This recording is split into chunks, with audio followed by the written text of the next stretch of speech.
بڑا غم تھا نا, امت کی فکر تھی. لیکن اپنے ساتھیوں کے ساتھ ایٹیٹیوڈ کیا تھا آپ کا؟ جب بھی دیکھتے مسکراتے. اور ہم لوگ کیا ہیں, جب بھی دیکھو ایسا لگتا ہے کوئی نیا ٹینشن چل رہی ہے اس کے ساتھ, نئی ٹینشن چل رہی. خوش رہنا سیکھنا چاہیے, سمجھ رہے ہو, مسکراتے چہرے سے ملا کرو, ٹینشن فری.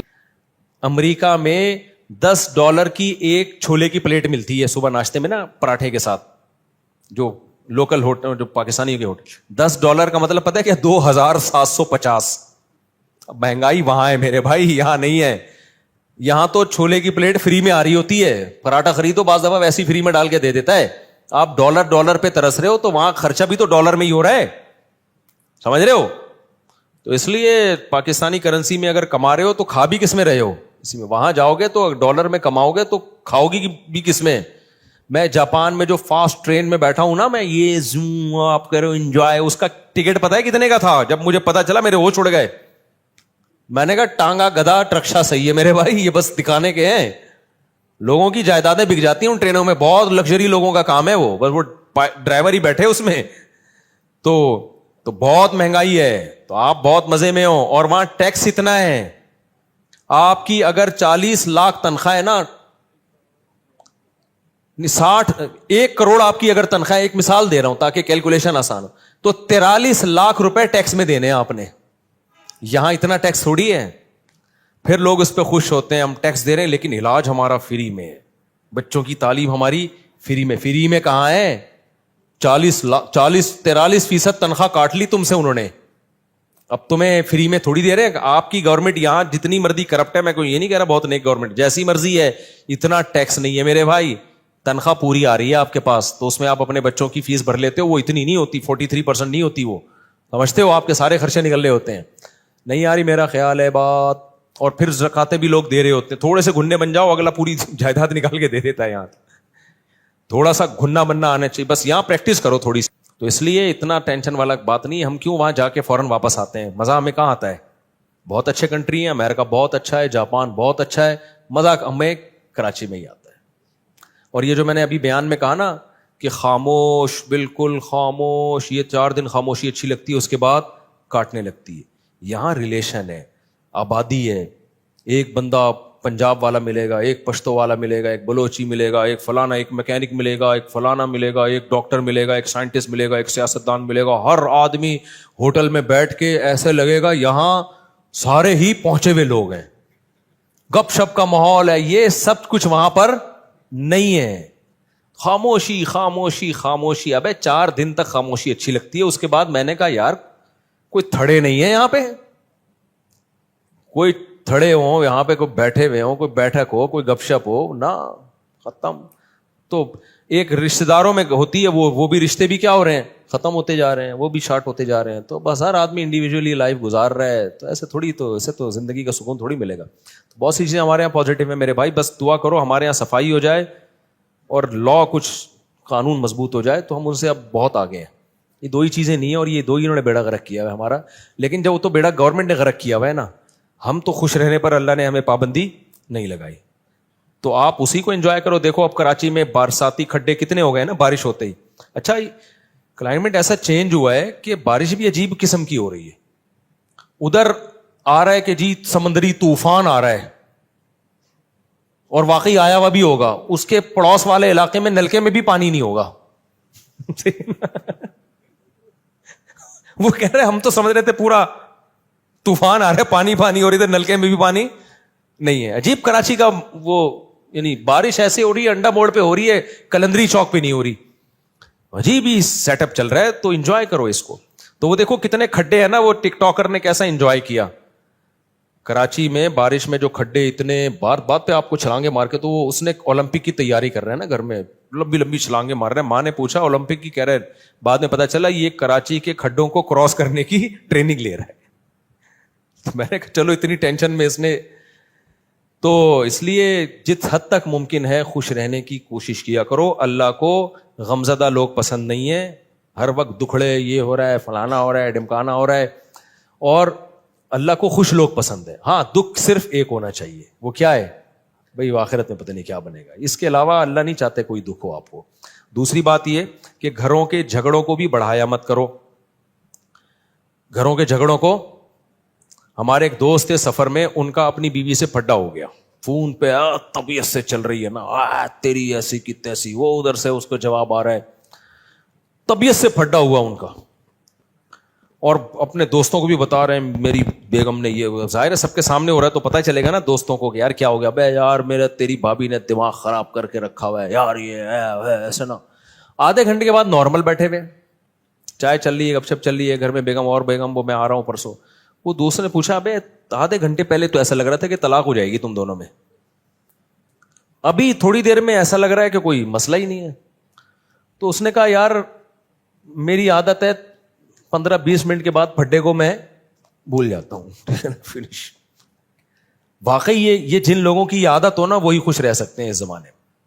اور جو ناک پہ مکھی بٹھا کے رکھتے ہیں نا اور دل میں لے کے بیٹھ گئے اس نے یہ کیوں بولا تھا, ابے بھائی جو بولا تھا بول دیا, ختم کر, جب سنا دیا اس نے بھی سنا دی, اس نے بھی سنا دی, ختم, قصہ ختم, چلو بھائی دوبارہ سے جیسے انجوائے کرو لائف.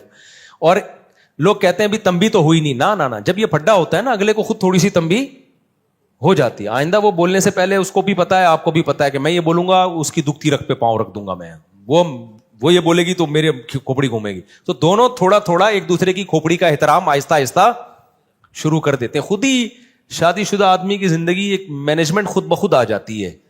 تو اگر آپ جو دل میں لے کے بیٹھ گئے, اس نے میرے کو یہ بولا تھا, اس نے یوں کر دیا تھا, اس نے, یار تمہیں ایک واقعہ سناتا ہوں اس سے بس پھر میں بس آپ لوگ سے 2-4 سوال لے کے بیان ختم کرتا ہوں.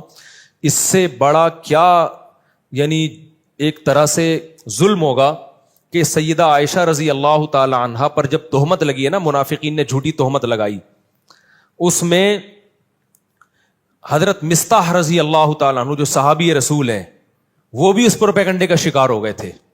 وہ بھی منافقین کی باتوں میں آ گئے اور انہوں نے بھی حضرت عائشہ کے بارے میں یہ منافقین سے سن کے الفاظ کہے. حضرت عائشہ بیٹی کس کی ہیں؟ ابو بکر کی.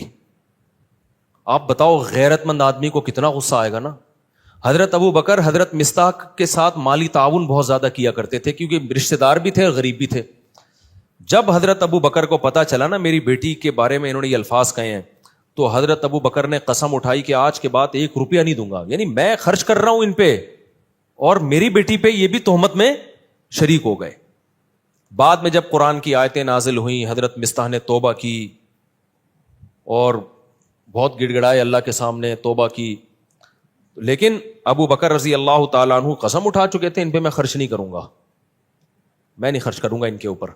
لہذا انہوں نے کہ بھائی ٹھیک ہے آپ نے توبہ کر لی لیکن یہ ہلکا جرم تو نہیں ہے نا. کتنی بڑی شخصیت بھائی, سیدہ عائشہ نبی کی زوجہ بھی ہیں اور ابو بکر کی بیٹی بھی ہیں. تو نبی نے بھی معاف کر دیا ان کو. کتنا بڑا ظرف یار بھائی, جب گڑ گڑا لیے توبہ کر لیے تو معاف کر دیا, کیونکہ نبی کے سامنے بڑا ویژن ہے نا. جو چھوٹے یعنی گھروں میں چھوٹے چھوٹے جھگڑوں کو لے کے لمبے چلتے ہیں نا, وہ دنیا میں کوئی بڑا کام نہیں کر سکتے, وہ بس انہی میں الجھ کے رہ جاتے ہیں. تو نبی صلی اللہ علیہ وسلم نے تو معاف کیا ہی, ابو بکر نے معاف نہیں کیا. انہوں نے کہا ٹھیک ہے میں کوئی انتقام نہیں لے رہا, لیکن جیسے میں پہلے خرچ کرتا تھا نہیں کروں گا خرچ. سورہ نور کی آیتیں نازل ہوئیں, وَلَا يَأْتَلِ أُولُو الْفَضْلِ مِنْكُمْ وَالسَّعَةِ أَنْ يُؤْتُوا أُولِي الْقُرْبَى وَالْيَتَامَى وَالْمَسَاكِينَ. فرمایا اللہ تعالیٰ نے کہ تم میں جو قرابت دار ہیں تو جن لوگوں نے ان پہ خرچ نہ کرنے کی قسم اٹھائی ہوئی ہے وہ اپنی قسموں کو توڑ دیں. الا تحبون ان یغفر اللہ لکم, کیا تم چاہتے نہیں ہو کہ اللہ تمہاری غلطیوں کو بھی معاف کرے؟ یعنی تم یہ چاہتے ہو نا کہ اللہ تمہاری غلطیوں کو بھی معاف کرے. یہ کس کو تنبیہ ہو رہی تھی؟ ابو بکر کو. اللہ نے نام نہیں لیا. اللہ میاں بھی کیسی دیکھو نصیحتیں کرتے ہیں نا, عزت کا خیال کر کے جنرلی بتا رہے ہوتے ہیں کہ کوئی کسی رشتہ دار پہ خرچ کرتا تھا اور قسم اٹھا لی ہے کہ نہیں کروں گا, تو وہ قسم توڑ دے اور خرچ کرنا شروع کر دے, معاف کر دے. وَلْيَعْفُوا وَلْيَصْفَحُوا, چشم پوشی سے کام لیں, درگزر کرے. الا تحبون ان یغفر اللہ لکم, کیا تم نہیں چاہتے کہ اللہ بھی تمہاری غلطیوں کو معاف کرے؟ جب یہ آیت نازل ہوئی ہے ابو بکر نے کہا کیوں نہیں ہے اللہ, میں چاہتا ہوں تو میری غلطیاں معاف کر. یعنی اگر میں ان کو معاف کروں گا تو کل تو قیامت میں میری غلطیاں بھی معاف کرے گا, تو کیوں نہیں معاف کروں گا میں. کتنی بڑی غلطی کو معاف بھی کیا اور دوبارہ حضرت مصطح کو پر صدقہ کرنا شروع کر دی. تو جو آدمی معاف نہیں کرتا نا, بغض رکھتا ہے, وہ ڈپریشن اور ٹینشن میں رہتا ہے. اور جو دماغ کو صاف اور پاک کر کے سوتا ہے کہ یار جو تھا قصہ ختم, تو وہ ڈپریشن سے آزاد ہوتا ہے. تو ہم لوگ جھگڑوں کو لے کے بیٹھے رہتے ہیں, اتنے لمبے لمبے کہ اس نے میرے کو یہ بولا تھا, اس نے میرے کو یہ بولا تھا, اس نے مجھے یوں کیا تھا. ابے چھوڑ دے یار, ٹھیک ہے, اپنے آپ کو بھی ریلیکس کر, دوسرے کو بھی ٹینشن سے باہر نکال. تو اس لیے میرے بھائی خوش رہنا سیکھو, اور جس آدمی کے دل میں کینہ ہو, بغض ہو, چیزوں کو لے کے بیٹھتا ہو, وہ کبھی بھی خوش نہیں رہ سکتا, جلتا کڑتا ہی رہتا ہے, منفی باتیں ہی کرتا رہتا ہے. تو دل کو صاف رکھنا چاہیے انسان کو, تاکہ آگے چلے, پھر وہ آگے کے کام کر سکے. انہی میں الجھ کے رہ جائے گا نا. ایک کسٹمر نے یوں کر دیا تھا تو اس کو سنا دی, وہ کسٹمر ہی مارکیٹ سے شارٹ ہو گیا, کاروبار اپنا ٹھپ ہو گیا. تو کوئی سوال کسی نے پوچھنا ہے تو بھائی پوچھ لے, پھر ختم کرتے ہیں. اللہ,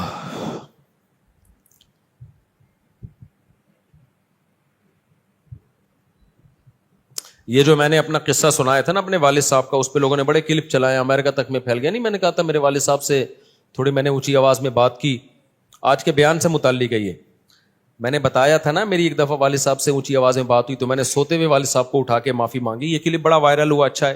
اس میں ایک بات میں بتانا بھول گیا تھا, جب کلپ وائرل ہو ہی گیا, ایک منٹ بیٹا, یہ عمل میں نے اپنے بڑے بھائی کو دیکھا تھا یہ کرتے ہوئے. میرے بڑے بھائی کے ساتھ اس طرح والد صاحب نے ایک دفعہ ہاتھ بات اٹھایا تھا ان کے اوپر, تو شاید ان کی زبان اڑ گئی تھی. تو میں نے اپنے بڑے بھائی کو دیکھا کہ انہوں نے جا کے والد صاحب سے معافی مانگی. تو یہ میں بتا رہا تھا نا کہ جو چیز دیکھتا ہے انسان وہ سیکھتا ہے. تو مجھے اپنے بڑے بھائی کا یہ عمل میرے دماغ میں انسٹال ہو گیا تھا کہ یار اگر بڑوں سے کبھی ایسا ہو بھی جائے تو معافی مانگی جاتی ہے. تو اس لیے میں کہتا ہوں کہ اپنے ماں باپ کی خدمت اپنے بچوں کے سامنے کر لو, تاکہ تمہارے بچوں کو پتا چلے کہ انہوں نے بھی تمہیں بڑھاپے میں سنبھالنا ہے.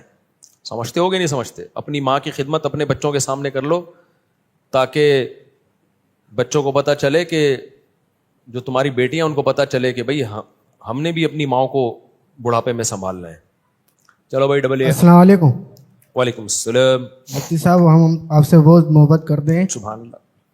مفتی صاحب, میرا سوال یہ ہے کہ انجینئر مرزا آپ کے خلاف فیس بک پہ, یوٹیوب پہ باتیں کرتا رہتا ہے, ہم سے بالکل برداشت نہیں ہوتا ہے. ہم آپ سے بہت محبت کرتے ہیں, اور اس کو کوئی بات سمجھاؤ, اس کو کوئی ایسے پیغام دو تاکہ وہ ایسے آپ کے خلاف بات نہیں کرے, ہمارے سے بالکل برداشت نہیں ہوتا. دیکھو یہ جو انجینئر کی بات ہے نا, یہ میرے خلاف, میں تو ایک شخصیت ہوں, ہمارے خلاف تو بہت سے لوگ بولتے ہیں, اور تو بولیں کوئی وہ بھی نہیں ہے, ہم کوئی دودھ سے دھلے ہوئے نہیں ہیں. لیکن بات علماء کی ہے, ہماری نہیں ہے. بات یہ کہ علماء کے خلاف ذہن سازی ہو رہی ہے. لوگ علماء سے کٹ گئے نا تو بند گلی میں آ کے کھڑے ہو جائیں گے, کہیں کے بھی نہیں رہیں گے. تو جی صاحب, میرا سوال یہ تھا کہ بائک والے سے ہیلپ جو مانگتے ہیں ہم, تو یہ بھی سوال میں آتا ہے؟ بالکل آتا ہے سوال میں. بائک والے سے کیوں ہیلپ مانگ رہے ہو؟ رکشے چل رہے ہیں, ٹیکسیاں چل رہی ہیں, چنچیاں, بائکیاں بھی ہے. یا تو اتنے غریب ہو کہ بٹوا چھن گیا, روڈ پہ کھڑے ہوئے ہو, نہ چنچی کے پیسے ہیں, نہ رکشے کے پیسے ہیں, نہ بس کا کرایہ ہے, مجبور ہو گئے, اتنا لمبا پیدل چل کے بھی نہیں جا سکتے, پھر بائک والے کو بول دو یار مجھے تھوڑا وہاں تک چھوڑ دے. جب تک جیب میں پیسے ہیں اور رکشے کے, چنچی کے, کسی سے لفٹ نہیں لیا کرو. غیر اخلاقی حرکت ہے یہ. السلام علیکم. اور ایک اہم بات چل پڑی ہے, جب سفر پہ جا رہے ہو نا, اپنا سامان دوسرے کو نہ پہنایا کرو کہ میں 2 بیگ لے آیا ہوں, ایک آپ پکڑ لیں. وجہ اس کی یہ کہ بہت سے لوگ سفر میں زیادہ سامان اٹھانے کے قائل نہیں ہوتے. وہ سفر میں اپنے اوپر ٹینشن برداشت کر لیتے ہیں, لیکن ہلکا بیگ لے کے جاتے ہیں. دوسرا کیا کرتا ہے کہ میرے پاس دگنا بیگ ہے تو چلو بھائی, وہ ہلکا لایا اس لیے کہ تاکہ اس کو بیگ نہ اٹھانا پڑے. آپ اس کو پہنا رہے ہو اپنا بیگ, اب وہ تو لے گا مروت میں, وہ منع نہیں کرے گا, لیکن آپ کا بلکہ اخلاقیات کا تقاضا یہ ہوتا ہے کہ وہ کہے کہ یہ بیگ مجھے دے دیں. آپ نے یہ کرنا ہے کہ جی میرا سامان میں خود ہی اٹھاؤں گا, نہیں دینا اس کو اپنا بیگ. تو جتنا بیگ اٹھانے کی آپ میں طاقت ہو نا, سفر میں اتنے ہی بیگ لے کے چلا کرو. بعض لوگ کیا کرتے ہیں, 4 بیگ اٹھا لیے تو کوئی بات نہیں, سفر میں ساتھی جن کے پاس کم بیگ ہوں گے وہ خود ہی اخلاق اور مروت میں ہمارا بیگ بھی اٹھا لیں گے. بہت بے شرمی کی بات ہے, بدتمیزی کی بات ہے. اسی طرح اپنے بوڑھے ماں باپ کو حج پہ بھیج دیتے ہیں کہ حاجی لوگ خود ہی سنبھال لیں گے. وہ حاجی تو مجبوری میں سنبھالتا ہے, لیکن یار بری حرکت ہے یہ. اپنے ماں باپ کو خود ہی سنبھالو. آپ اگر نہیں لے جا سکتے تو مت حج کراؤ ان کو. آپ میں نے دیکھا ہی ہے, بوڑھی اماں کو بھیج دیا, اب سارے حاجی بےچارے ان کی ماں کو سنبھال رہے ہیں. یار اس بیچاری کا کیا ہوگا, نہیں سنبھالیں تو ضمیر ملامت کرتا ہے. تو بھائی اپنی ٹینشن کیوں دوسرے کو پہناتے ہو آپ؟ یہ بے شرمی کی باتیں.